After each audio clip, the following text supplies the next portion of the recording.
Hey, you wild women. Did you know that the most powerful word in your professional vocabulary is not the word yes? It is not the word, I need more money.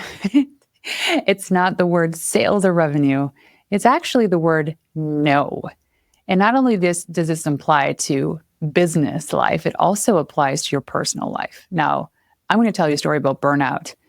I had both my babies in the same 12 months, as well as launching a PR agency and growing it to 12 employees over the course of a few years, having never done this before. A, running an agency, or B, having children.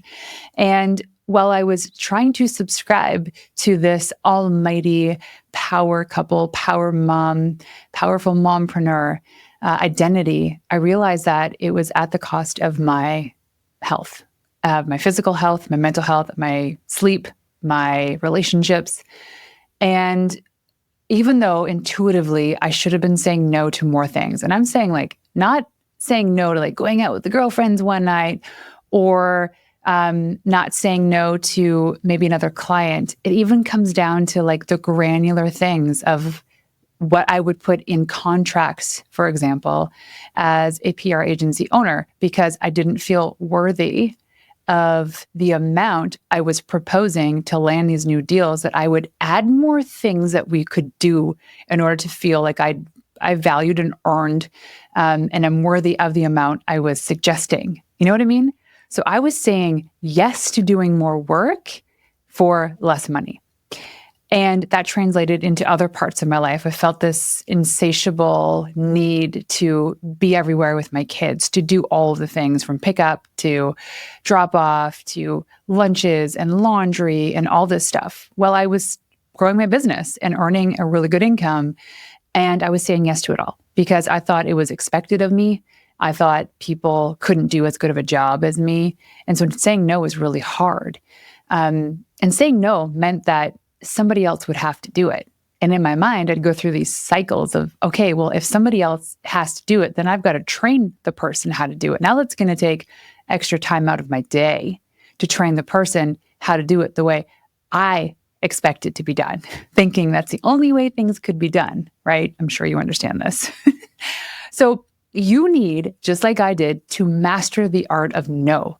It is absolutely critical in today's super connected workplace and really what the expectations are of you think of what is expected of you. So in understanding what to say yes to and what to say no to is you have to understand the true cost of what yes means. There's this thing called like the yes cycle. It's about productivity. It's about people pleasing and perfectionism. It's okay. I'll get it because you don't feel entitled to delegating it or asking somebody else to do it for you. There are hidden impacts on your mental health and your physical health because of always saying yes. I'm actually currently listening to Joe Dispenza's book, Becoming Supernatural. And he talks in this book, which is kind of like a phenomenon that people and a lot of diseases in our world aren't caused by a lot of diseases are caused by environmental factors. I just want to say that. But that most diseases that are in people are because of dis-ease. It's because they are stressed out. So we essentially create our own disease. We create cancers. We create heart attacks. We create strokes. These things, it's true. There's studies on this. So in this book, he has these examples of how some people who just started to have random physical ailments started to heal themselves, from people that had strokes to all of a sudden randomly becoming a paraplegic and gaining weight and all this stuff, to changing their mindset about the way they live their life, changing their mindset about how they live, what they're saying yes to and what they're saying no to. And that over the course of months and years actually healed them. So understanding that how a constant yes ends up keeping us in survival mode. That's fight or flight. Yes, I can do this. Yes, I can do that. Yes, I can go to the gym. And here's the thing. If you end up saying yes to all the things, you do half the stuff half-ass and you become mediocre. You don't do one thing really well. And this is the yes pandemic. And we're starting to tap into that. women especially, and I see this in myself too, and my girlfriends, is that when we say no, then all of a sudden we feel like we're a mean person, right? It's like somebody asked me to sponsor one of their charities, and it wasn't a large amount. However, with all due respect, we do get reached out to a lot to sponsor charities and organizations and events and all this stuff. And there's only so many people we can actually say yes to. It's gotten to the point now where we're very clear on the types of charities and organizations that we will support, because it also is in alignment with our mission and our vision in life. And so it's a good friend. And I felt bad. I really went through all these emotions, and I'm going to teach you how I got out of it by thinking, gosh, it's not hard for me to just, really quickly write a check or really quickly post a story. What was expected was that we were going to help by leveraging our social media accounts without even having to write a check to promote this campaign. And at that time, it was like, it doesn't matter the value of what our social media would be worth to this, but it was just something else I had to do.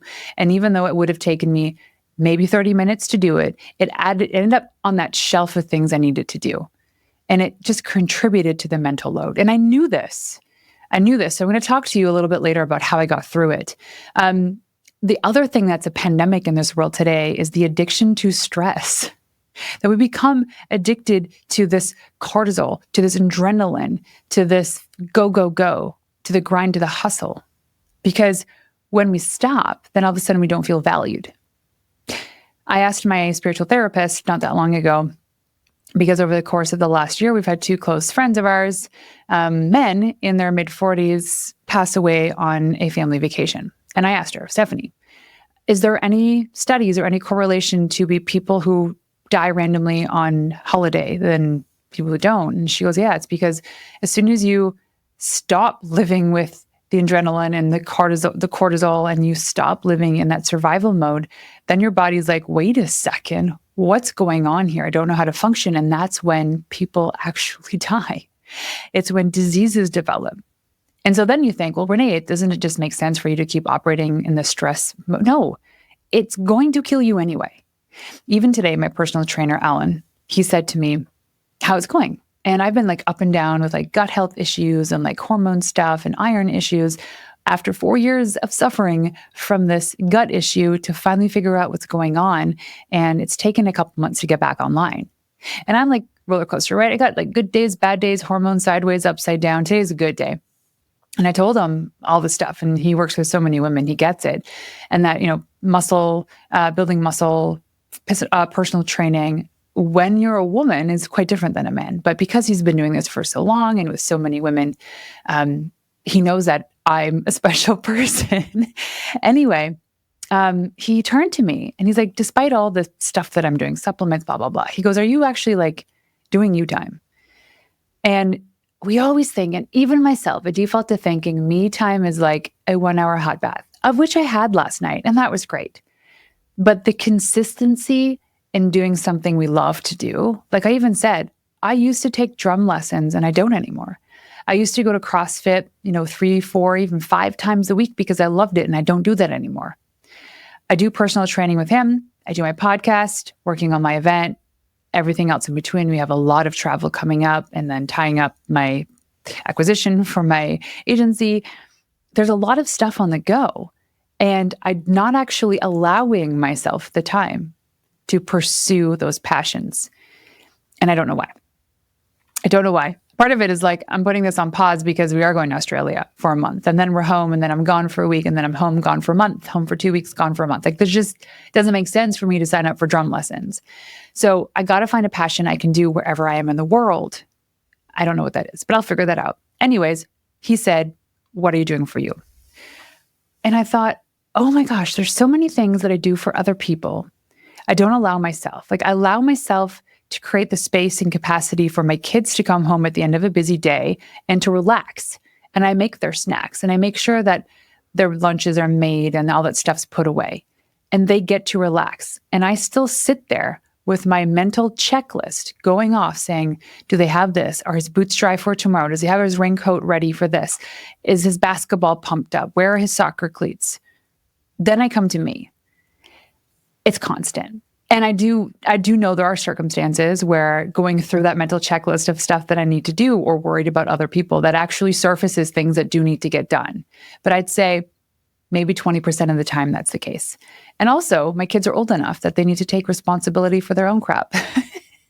So what happens in these moments of like constantly being in survival mode, we're stressed out, it ages us, it thins our hair out, it gives us adult acne, crap sleep, foggy brain. On top of becoming a middle-aged woman, doesn't really add to the fun of aging. Your body literally becomes addicted to chaos and overcommitment. I have a busy schedule, but I also keep my evenings open. Now, my boys are in soccer 3 days a week, but that's okay. Between our house manager, Betty, and my husband, the three of us can do drop off and pick up so that I'm not committed to going to every single practice or game. I do go to every game, but every practice or skill session, I don't go. And when I recognize this commitment to chaos and overcommitment, especially in the early days of my career, really, really growing, was because I was so afraid of the momentum stopping because I slowed down. Now, if you've read my husband's book, Buy Back Your Time, if you're a successful entrepreneur and your business is profitable and you're not working 60 hours a week, good for you. But know that there was a moment in time the hustle was needed. However, if you are still consistently growing, if you're still consistently waking up refreshed, happy, know that not more is demanded of you because you've achieved these things. We all deserve this. And in fact, we should be prioritizing this stuff way more than anything else. And we don't do it. Why? Because we say yes to everything. We do not say no enough. So the psychology of saying yes all the time is very simple. We know this. FOMO, fear of missing out. Fear of damaging relationships. Fear of being seen as uncooperative or a cop-out. And so many other reasons. FOMO used to be true for me. And now I know that I can stand there in the moment and I can breathe and say, is this going to serve me or is it going to deplete me? Are people expecting me to be there or do I have to go? There's a lot of questions to ask yourself. Well, these fears develop out of really feeling unworthy or trying to be enough for everybody and not actually tuning into your needs. It's especially when it comes to workplace culture, right? I know here, at the Martell Media, the studio, there's a lot of young kids in here that have the energy. They don't necessarily have families or big adulty things to manage. I'd say kids are probably the biggest one, but they work a lot. But they're also motivated by something just beyond getting a paycheck here. In all this to say, there are people that are a little bit older in the studio that do have kids, and they technically can work when they want, but there is an underlying expectation that we will work to achieve our goals. And part of the recruiting process here is that they know that coming in, and it's not going to hit them out of nowhere. It's not, it is a hustle culture here, but also it's a great team. They support each other. They're in it to win it together. And they take vacations. They go on walks at lunchtime together. They hang out after work. They joke amongst each other. Like coming into this place is very warm. It's very accepting. However, we can all be people pleasers. And we do have to draw a hard line in the sand, create our boundaries and our expectations, regardless of the workplace culture. If you know that it's on you to pick up your kids every day at 3 and you have a business you're running or you have a job, while you're going into that work, initially, you have to draw that line in the sand. And it's not about how many hours you work, but what you can commit to and achieve in the time that you've allotted to that work. The same goes for even boundaries at home. Like, stop saying yes to everything. The other day, my husband asked me where I wanted to go for dinner. I never care what we go or where we eat. And I often don't care what we do because I care in the sense that I get to be with him. But when he asked me, where do I want to go for dinner? It immediately added I got anxiety because now I was faced to choosing where we go. And he's more picky than me. So it added to my mental load. And so I talked to Dan about it. It's like, hey, here's the mental load. This is what it feels like. By you asking me to do these things, it adds to this mental load. So I'm going to just say, I don't want to choose. You choose. I'll just be ready to go when you want. And he's like, okay, but I always choose. And I say, yeah, I don't care. I don't care. You know what? If this is the thing, we're going to do date night every week and we're going out for dinner at every single one of those date nights, or we have an activity. How about we make a list of restaurants and we just go through them? And ones we haven't been to before, just go to that list. I just don't want to have to make that decision. We make way too many decisions in the day. So going back to the example of me saying no to my friend who wanted us to be involved in her charity, what I did was I read the email within a few minutes as it came in because I happened to be checking emails. And I looked at it and I was like, okay, I do love her. I respect her, incredible entrepreneur. And I marked it as unread, and then I slept on it and I came back the next day and it was there. And I thought to myself, very quickly, intuitively, it's like, I feel like we're committed to other things that have just as great of an impact, that by saying no to this opportunity isn't going to affect that many people. I don't want to disappoint her, but I know that she's emotionally intelligent, that it's not going to hurt her feelings. But the pause techniques is really about acknowledging the request. She trusts me. She would love us to be involved. It's actually a compliment. That's awesome. Pat myself on the back. And then I realized I needed to state my boundary. Okay, no, because first of all, there's actually a time commitment in this that I don't have time for because of all the travel coming up. And so I just said, here are the reasons why. And I replied very quickly. I said, I love you. Thank you so much for thinking of me.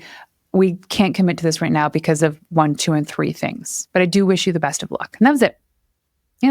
Sometimes people will just keep putting these off without saying no. Like, think about it right now. Is there an email in your inbox or a DM on Instagram or TikTok or a phone call you need to make because somebody has requested you for something and you want to say no, you just don't know how? Being authentic and truthful about your reason for saying no is the easiest thing you can do. Don't cut yourself short. And with respect to the person who's waiting on you, follow up with them. Do that right now. So there's some things like you got to say no to, right? Declining extra projects and digital boundaries, protecting personal time. Like, I talk about this a lot, but how every Monday is my night off. So essentially from like 5 p.m. onwards, I can do whatever I want. Dan has the boys and the dog and their dinner, and I can float in if I want to or not.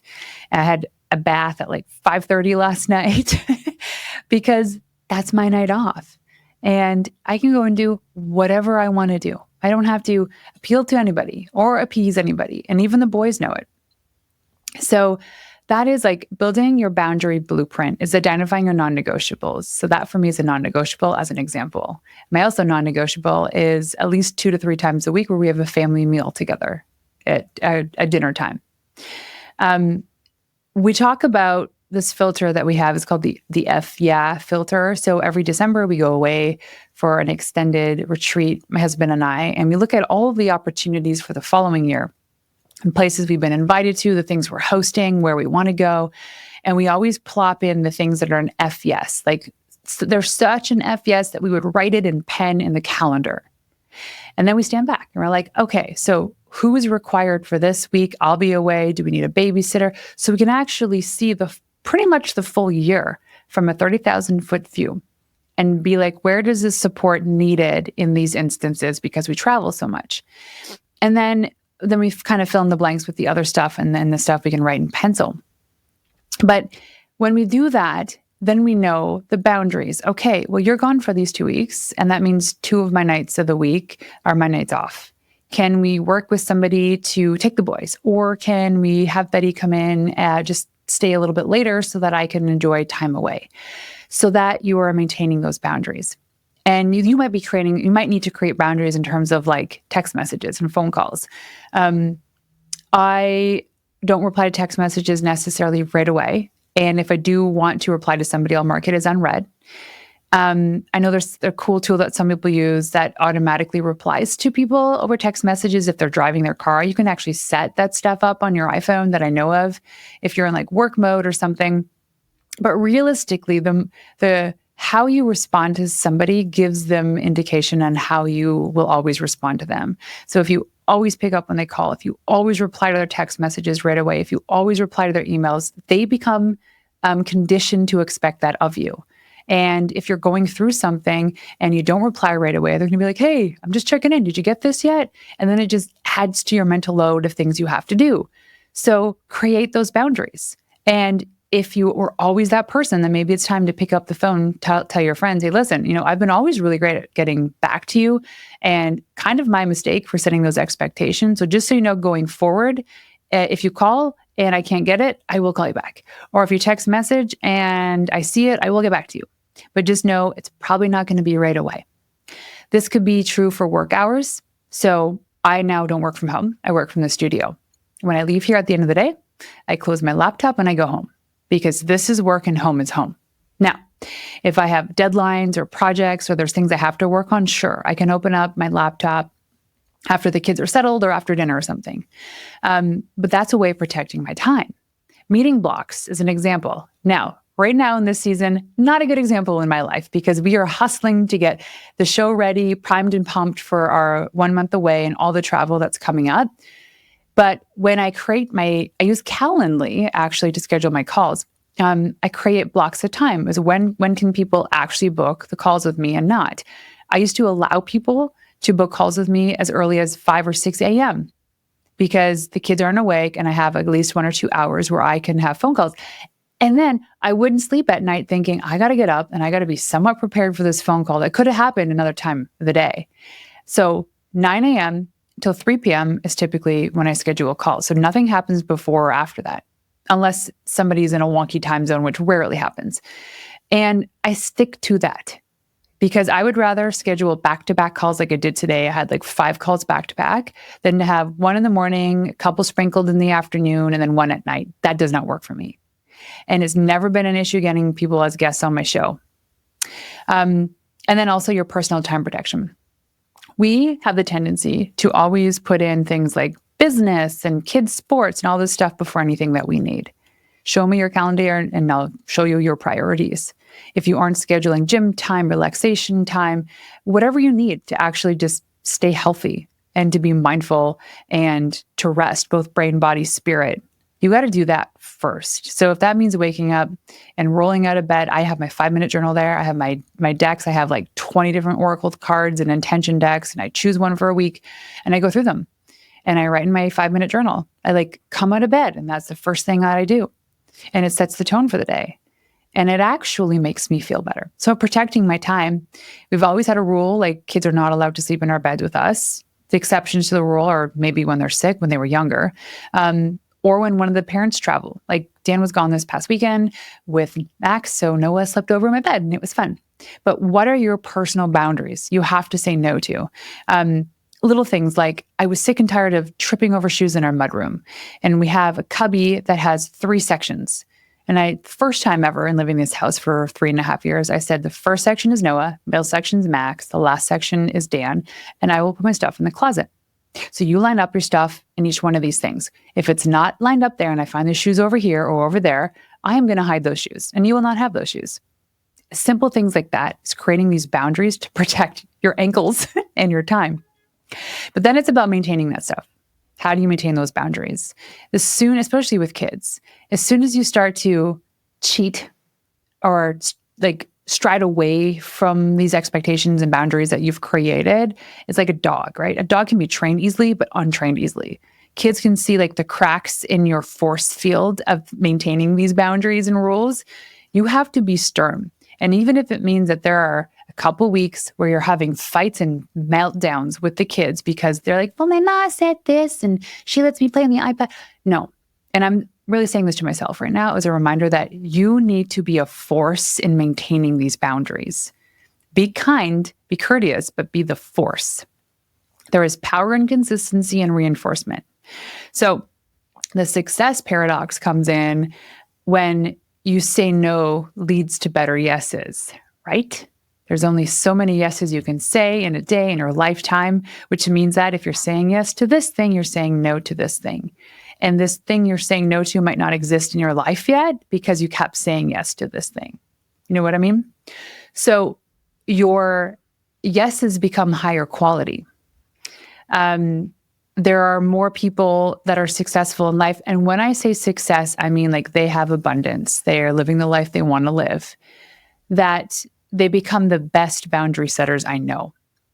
And these could be people, these are people that I actually have the utmost respect for because they've set these boundaries and they've maintained them. And they do so in such a graceful, mature way that it's not even an insult. It's like, we don't do it that way, so no. Or, this isn't going to work for us, but I appreciate the offer. No, thank you. Please, say no to more people. This sends a huge ripple effect in the households and with your team, right? Boundary setting. If it's like cut and dry, this is the way we do things, and we do not deviate from these boundaries, from these rules, then people won't, because you've maintained those expectations. This will impact you as a leader for many reasons, but one being that you have capacity back. You can now, things are more expected. You know the expectations of you and for other people, amongst so many other things. So I'm going to leave you on this. The 3-3-3 method for implementing your saying no to more things. One is this week, set 3 boundaries. What are they? Let me know. DM me on Instagram, Renee_Warren. What are the 3 things you're going to set boundaries for? And these can be soft boundaries to begin with, okay? Like one is your kids have to empty their lunchbox every single day. So my kids went from unpacking their bags to emptying their lunch boxes, now doing all that, making their lunches, packing their bags, and getting it ready for the next day. The other thing is you have prepared no scripts, right? So how are you going to say no? Please don't feel inclined to write a huge novel with all the reasons why it's not going to work. Like I could have replied to my friend saying all these reasons, but I said, no, because of these 3 things, this is not a good fit right now. Keep it short, sweet, succinct, to the point. Don't sugarcoat it, okay? And then the last thing I want you to do is in your calendar, create 3 non-negotiable blocks of time. Negotiate a night of the week off for yourself. Negotiate maybe every Friday you're going for lunch with a friend. Negotiate maybe every Saturday morning you're going to Pilates or yoga or CrossFit, and you're going to do it. It's in your calendar. You're committed to it. Create 3 blocks of time for you. This could be writing for your book or planning your social media, you name it. Nobody can schedule time with you. Nobody can take that time away from you. That block is for you. So do a weekly boundary audit too. It's basically like the way I see it is because I have public Calendly links that anybody can go and book time with me that's available. So if I'm not actually scheduling the time for my yeses, then other people can come in with their no's, things that I will say no to. So here's what I'd love for you to do. If you're a longtime listener or a new listener, I'd love for you to go on Instagram, Renee_Warren, and direct message me. Let me know if there's something that you've said no to this week or recently or since listening to this episode, and what new boundary you have created. And let me tell you, the moment you start creating these boundaries, the more you can accept more lovely yeses into your life, create abundance, have more freedom, and just have more spaciousness for spirit, mind, body. I promise you, because it's worked for me. So until next time, ladies,